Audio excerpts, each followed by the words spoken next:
All right, hello YouTube. Today is Tuesday, June 6th, and these are the Guild Wars 2 notes and news I've been able to scrap together for today. Starting off, Dragon Bash Festival. It's time for Dragon Bash! It wouldn't be a proper celebration without your attendance. Join me in Holbrack for another Moot for the Ages. There will be racing, food, songs, tests of strength, and most importantly, ale. I'll see you there unless, of course, you don't enjoy fun. I like the idea of Dragon Bash because I think more than the existence of Dragon Hunters, it makes Aurene extremely uncomfortable. We're like, hey, you want some ale? We're celebrating us murdering all of your friends and family. Signed, Nut White Bear. Join the celebration in Holbrack. Celebrate Tyrion's resistance against the Elder Dragons while engaging in a variety of festive games, including Dragon Arena. Show off your dragon fighting prowess against lifelike holograms in the Dragon Arena, or challenge a more difficult gauntlet in the Dragon Arena Survival. Hologram Stampede. The fighting continues in the Hologram Stampede, a map-wide scramble to clear the Holbrack countryside of deadly enemies. Pinata Bashing. Master the tradition of destroying dragon pinatas in the Bashing Adventure. Dragon Bash Rally. That's a roller beetle race. And the MOA race. Takes famous racing MOAs return in a MOA racing event. Note that you don't ride on the MOAs, you just bet on the MOAs and then just watch them zoom around the map. As always, we've got a holiday guide for Dragon Bash that is on the website. I'll put a link to it down below if any of you need to use it. If it's your very first Dragon Bash and you don't know what's going on, you might find that useful. The Festival Meta Achievement Annual Dragon Bash Feats has been updated with a new reward, the Holographic Dragon Plate Chest Armor. That's a mouthful. The last year's reward, the Holographic Dragon Greaves, can now be purchased from the Dragon Bash Merchant. Let me see if I can find that reward. All right, and that is what the holographic chest piece looks like on a mostly naked Asura. It looks pretty much the same for all armor types. All right, a new Dragon Render weapon set crafted in the Norn tradition is now available. You'll receive your choices of weapon by progressing the Dragon Bash Feats Meta Achievement, and you can acquire additional weapons from the Dragon Bash Festivities Weekly Merchant. New Dragon Render weapon set. Let me try just searching Dragon Render and see what we get in the in-game wardrobe. Let's see. Dragon Render Sword, Hammer, Longbow, Shortbow, Axe, Dagger. This looks like that 1S that everybody made in school on their paper. Great Sword, Mace, Pistol, Rifle. Yo, that's not, that's like, if a bayonet's a sword, this is like bayonets. Scepter, Staff, Focus. That's how it's held, apparently. Torch, Warhorn, Shield. Ooh, oh, look at, dude. Oh, that's nice. There's like an arm strap and the handle with some cozy fur there. Yo, they actually went for a bit of realism with this one. That's pretty well done. I like that shield. I really like that shield. Okay, that is the Dragon Render set. 4 new candy-packed dragon weapons are now available as rare drops from dragon coffers. They can also be purchased from Sparking Stone, a Dragon Bash weapons vendor in Holbrack. Alright, so here's Sparking Stone in Holbrack, and oh my god, this is straight out of Fortnite. Candy-packed dragon mace, candy-packed the googly eyes! The freaking googly eyes. Candy Pack Dragon Pistol, Candy Pack Dragon Scepter, Candy Pack Dragon Sword. It just farts out the confetti on your arm. These are something. 2 new minis. The mini duckling and mini mountain sheep have been added to the Dragon Bash rewards vendor. Okay, so here's the duckling. That is adorable and has replaced the quail for best bird in game.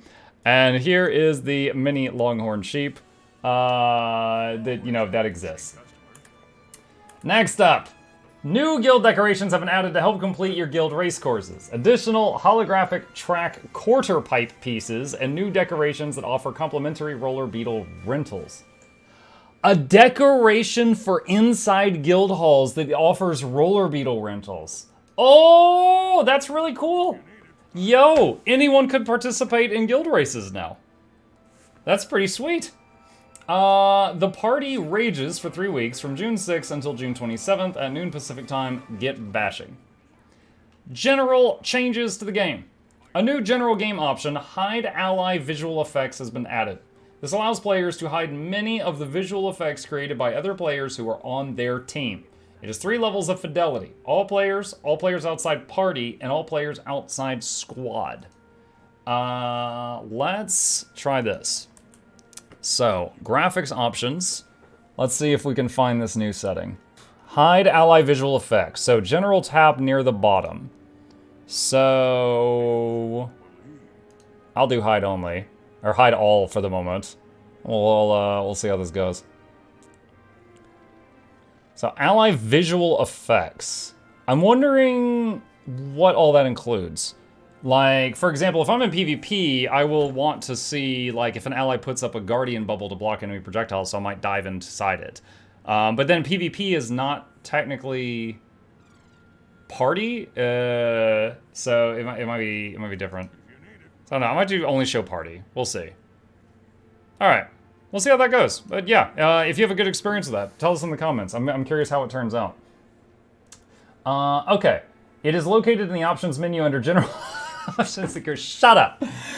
This does not hide effects created by enemy players. For example, in World v World or PvP scenarios, players on opposing teams will display all their effects regardless of these settings. Some ally effects are exempted from this option. In particular, any group healing or boon AoE spells will still be visible. Some combo fields are exempted as well. The intent of this option is to improve game performance, accessibility, and visual clarity in high population gameplay scenarios. Loading time to reach character selection has been improved.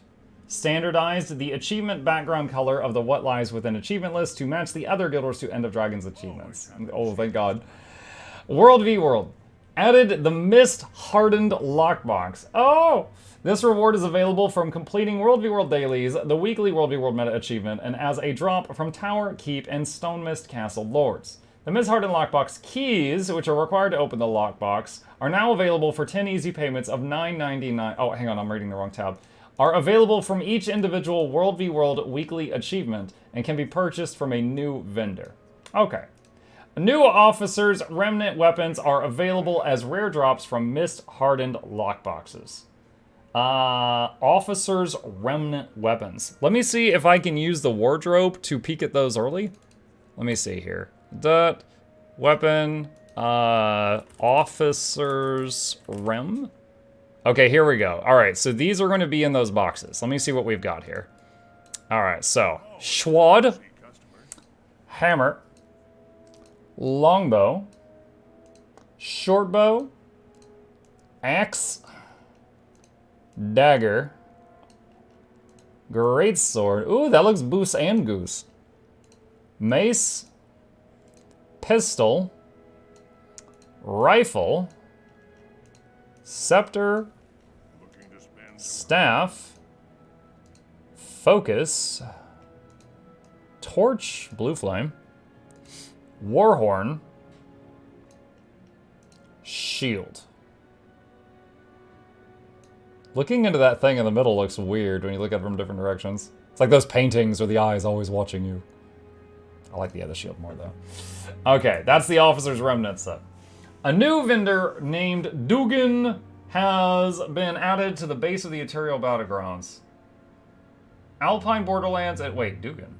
And Desert Borderlands inside the Armistice Bastion lobby. Each week, Dugan will offer World XP boosters, Mystic Clovers, Memories of Battle, Provisioner tokens, Siege blueprints, Ascended feasts, and more in exchange for World v World currencies such as Skirmish Claim tickets, Emblems of the Avenger, and Badges of Honor. Oh, so those currencies that some of us might have, thousands of piled up, you can change them out for Ascended feasts, Clovers, and Memories of Battle. That's actually quite good. That's a good way to offload those, because those have been piling up forever. A new Mistwalker infusion has been added to World v World. An account-bound version is available for purchase from Dugan after completing the new Mist Research achievement, which is located in the World v World section of the achievement tab of the hero panel. A tradable ball of charged mist essence containing the infusion can rarely be found after defeating Keep Lords and the Stone Mist Castle Lord and inside Mist Hardened lockboxes. Rare infusion that could make you rich now drops in World v World chat. Adjusted the method used to award kill credit to support players to make their kill rewards more on par with damage focus. Oh my god, yes. It is no secret that I love playing support. However, in World v World, if I go in there with my arrow cart build and play for a few hours, I will leave with like 500 to 700 bags of loot.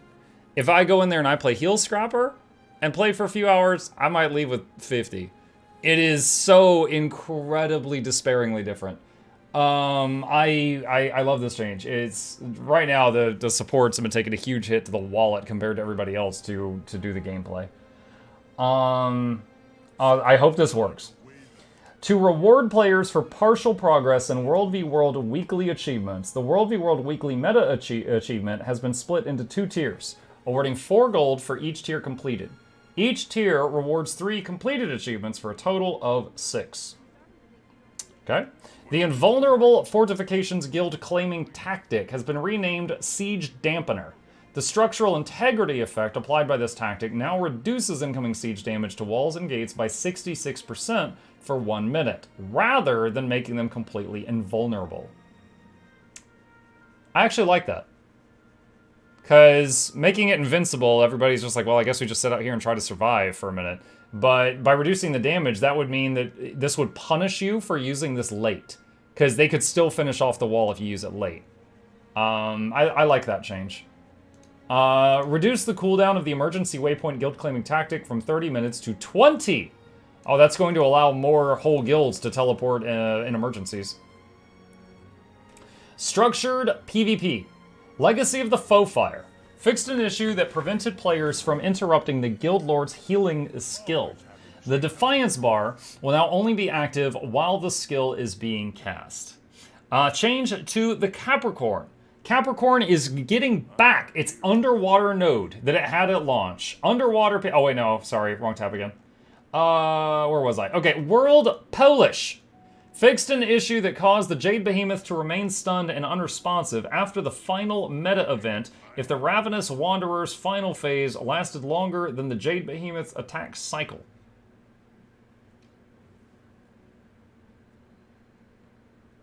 Okay. I never saw that bug. Good that they're fixing it, though.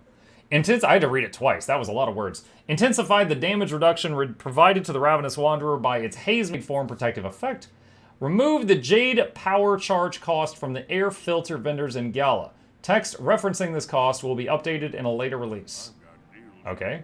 So you don't need a battery to get an air filter now. That's good. The filters are annoying. Gala would be, I mean, well... tunnel gaming, lol. But the first part of Gyala would be less annoying without the filters entirely. Like, we have a rebreather. I feel like there should have just been a quest. You know what could have been cool? Is if when you go into Gyala, after you go into the tunnels, it's considered underwater for the purposes of your rebreather replaces your hat. Then there would actually be a reason to make sure you're not using like a level 10 rebreather. And everyone would just have like the rebreather graphic on. Because that's how underwater works. You go underwater and your rebreather just simply replaces your hat. For any newbies out there, random tip. If you have a 6-piece rune bonus, like I've got Rune of the Monk on this armor, and you don't have the same bonus on your rebreather, when you go underwater, you actually lose the 6-piece bonus. Because the rebreather replaces the hat underwater. So if you don't have the same rune on here, you lose the bonus underwater if you care. So just random thing. Anyway, yeah, follow me for more game design tips. Okay, where were we? Fixed an issue that allowed players to loot the Silent Sands jumping puzzle chest in Gala without completing the puzzle. Hey Muck, has Dragon Bash started? Yes, it has, Conquer. Personal story. Timey will now have a delay when asking for big money or needing a new pair of shocks during the emotional release story chapter of What Lies Within. No one told me I could ask Timey for big money. What? Okay, I missed out on getting big money. Players who are not the party leader can now view lore conversations at the end of the full circle story chapter of What Lies Within. Rama's incantation will now finish fully before the next dialogue plays in What Lies Within. It's because he was talking over himself. Rama will also beckon players who are not the instance owner during the full circle story chapter of What Lies Within. Fixed an issue that caused the story starburst icon to disappear during the emotional release story chapter of What Lies Within. The Ravenous Wanderer now lurks and unlurks properly. I'm just imagining him like the Grinch just in the background. What Lies Within. Characters other than the party leader will no longer speak during the full circle story chapter of What Lies Within. Story, lore conversations. Dude, yeah. New drinking game. Take a shot every time these patch notes say What Lies Within. For legal reasons, don't do that. You'll die.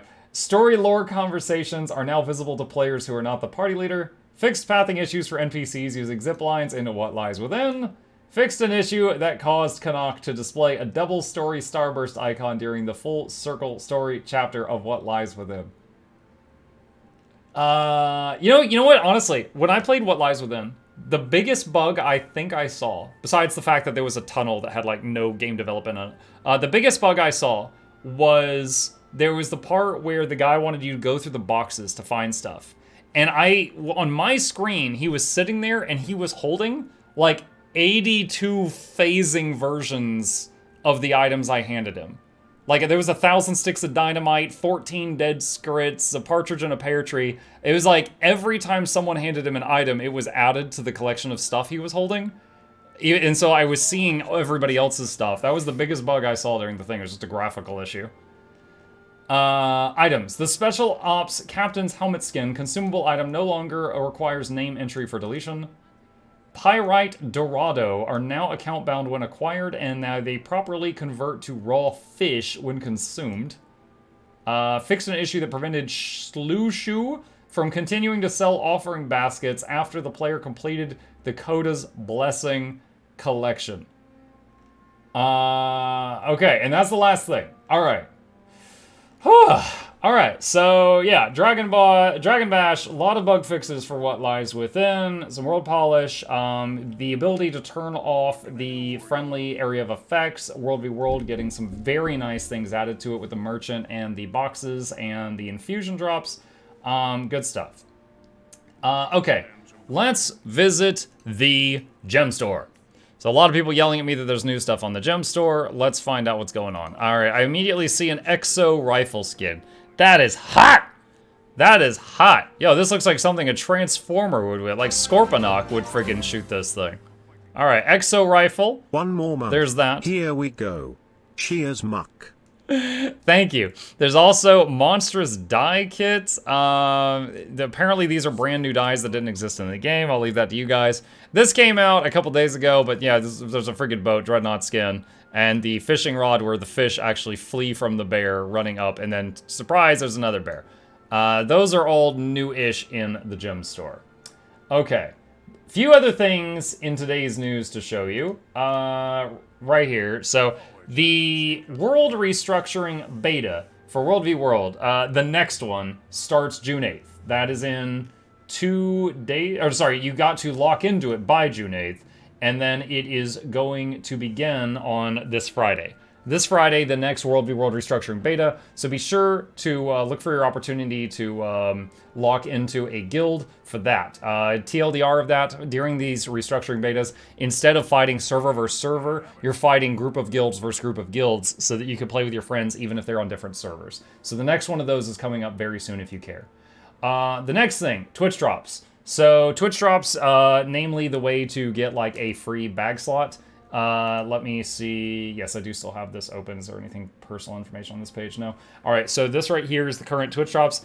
The last time it was supposed to run for a week, they ended it 6 hours early, which was a small mishap. So they said, you know what, we're just going to run it for a whole nother week, and you can get the rewards again even if you already got them. So some people are getting a second free bag slot. Funny enough, they actually started them 30 minutes late.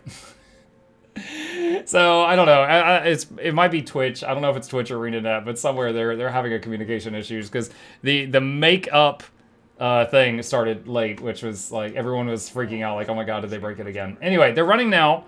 So you could watch, me or Mighty Teapot or Wooden Potatoes if he's live. I don't know, any of your favorite content creators, whoever they are, and you should be able to earn Twitch drops as long as those content creators have hit a button. It's not ANET partners only. It is not like non-Steam only. It's everyone. They just have to hit a button on their end. The next thing to talk about is this. Tune in to twitch.tv/Guild Wars 2 this Friday, June 9th at 12 p.m. Pacific Time as Cal Cohen and Roy Marks preview the upcoming Guild Wars 2 Balance update. So, and then they as they have for many times before, they've done a teaser image. Now, I don't play every class as fluently as I play my main one, but a couple of things here. We have got a guy in the monk outfit from Guild Wars 1 looking very stylish, appears to be a Spectre. There is a Druid Spirit here. Now, the Druid Spirit, I can actually show this simply because I'm on my Druid right now. Otherwise, I wouldn't have swapped characters for this. If you are a Druid and you've got a Spirit out, and then you summon it again, it teleports to you. So the fact that we see in this picture a Druid Spirit in the middle of being summoned, and there's not a Druid standing there, tells me we will either be able to summon spirits from a distance, or move them from a distance. Like maybe when you hit the button again to reposition it, instead of going to you, it goes to your mouse cursor. So ranged spirits looks like a possibility, or Spectres are getting Druid Spirits and Druids just lost their job. Also a possibility. Additionally, over here, we've got something going on with the Mirage Mirrors. So I'm guessing something is changing with Mirage Mirrors. There's a character here, there's a person here holding Flame, and there's a juvenile pink Moa. Now, I don't think this is actually a Ranger pet pink Moa. I think this is a hint that they're going to set fire to the Moa skill for Mesmers and delete it from the game, because it's broken. The thing has no counter, you can't stun break it, you can't boon cleanse it, you can't avoid it because they do it from invisibility, so they're probably going to completely remove Moa Signet from the game. And while I'm dreaming, I want a pony. So I'm not really sure what's going on over here. Kroof has a nice comment with a lot of updates that says Spectre buffs, Range Spirit casts, Mirage Mirror buffs, or traits interactions overall support alacrity adjustments, ? And that is true. Druid and Spectre are both some of the newer classes to get access to giving to their party alacrity. So maybe there's something there. Also, there is the... they had hinted that there was going to be an upcoming thing where, what was it, Deadeye? I believe they said Deadeye would get the ability to give its party quickness, and Druids would get a DPS build. Because like Firebrand, for example, has support builds and DPS builds. Druid really only has a support build, and then there's like annoying PvP builds where they do moderate damage to you, but lots of roots to lock you down and stuff like that. But it's not about like just damage. It's not about just damage. So yeah, that's what we know. There is all of the news that I have for today. And if you got anything else to add that I missed, put it in the comments down below so other people see it. I'll update it. And yeah, I'll probably have a video after the upcoming hints on Friday to spread the word on what they announced. Okay, last minute entry. They changed the Black Lion chest, and there's one notable new item in it called the hologram outfit, and this is what it looks like. And it hurts my eyes. If you play Mesmer and you like to PvP, maybe put this on all your clones just to assault the enemy and put 50 stacks of bleeding on their eyeballs. Yeah, there you go.